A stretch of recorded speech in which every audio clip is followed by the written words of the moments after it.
The afternoon sun hammered the earth as if trying to set it on fire. Heat shimmered above the asphalt, and the road glowed like it had been forged from molten metal. Cars rushed by, engines growling, horns slicing through the suffocating air. The hot wind carried dust that stuck to sweaty skin and stung tired eyes. On the edge of the road stood a battered old motorbike, and beside it, a thin, exhausted mechanic named Kamal.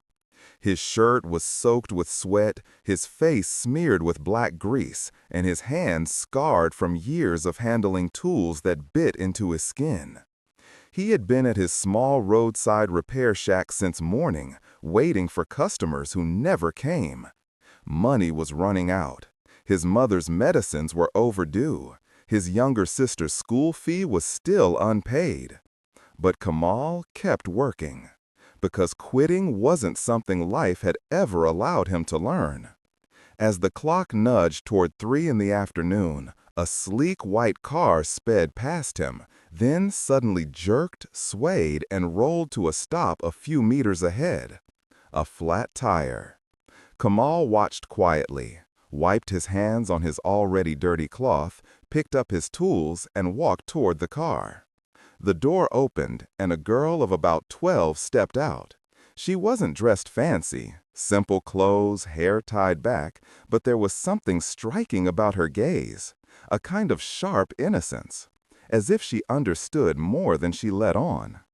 "Auntie, I think the tire is busted," she said softly. A well-dressed woman, clearly in a hurry, stepped out from the driver's seat and sighed dramatically.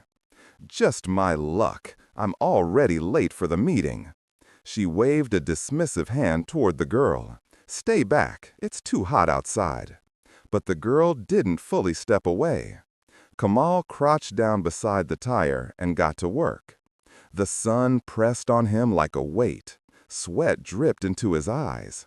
His hands trembled, not from fear, but from hunger and fatigue.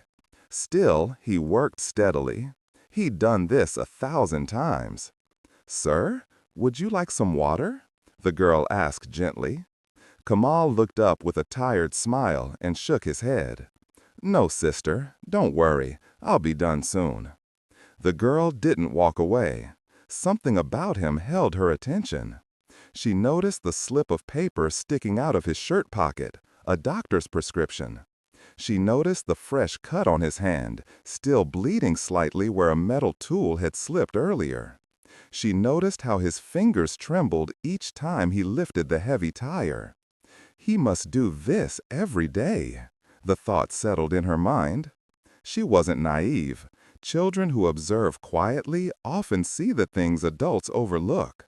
In a few minutes, Kamal had the tire changed. He stepped back. The woman emerged from the shade of the car. "How much?" she asked curtly. Kamal shook his head. "Nothing, ma'am." The woman blinked. "What do you mean, nothing?" "Your daughter offered me water. That kindness is enough. It's too hot today. God will send me work elsewhere." The woman stared at him strangely. People who refused money were rare these days. She shrugged and got into the car. But the girl, she didn't look away. As the car door closed, she gazed at Kamal with an expression far wiser than her years. And in that single moment, she understood something nobody else ever had. Then she reached into her school bag, pulled out a notebook, and began writing something urgently as the car pulled away. Kamal watched the car disappear into the shimmering heat.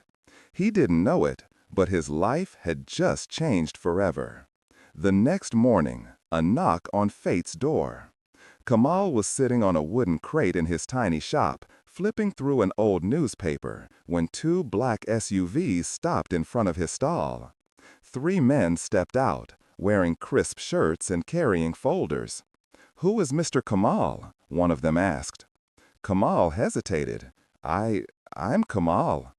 "You helped our employer yesterday. She wants to thank you. Please come with us." Kamal's heart began to race. Had he done something wrong? Did the tire fall off later? Was she here to complain, sue him? But their polite expressions didn't match his fears. Still nervous, he locked his rusty toolbox and followed them. The vehicles rolled to a stop in front of a grand house, far beyond anything Kamal had ever seen. There were marble pillars, manicured lawns, fountains whispering water into the shimmering air. He felt suddenly aware of his appearance: grease stains, sweat-soaked shirt, dirt under his nails. The front door opened. The same girl came running out. "Mama, that's him!" The well-dressed woman from the previous day, Miss Zara, smiled warmly this time.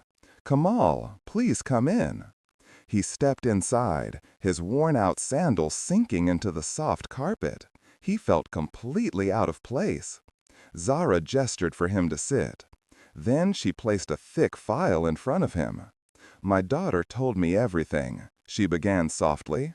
"How you worked in the scorching heat, your hands shaking, the prescription in your pocket, and yet you refused payment." Kamal swallowed hard and looked away. "Ma'am, a poor man has little to offer. Sometimes kindness is all he can give." Zara's eyes softened. "And that," she said, "is exactly why you deserve what I'm about to give you." She pushed the file toward him. Kamal hesitated, then opened it. The room blurred, his breath caught, his hands trembled again, but this time from shock. Inside were documents. Ownership papers of a fully equipped automobile workshop. His name printed clearly as the owner.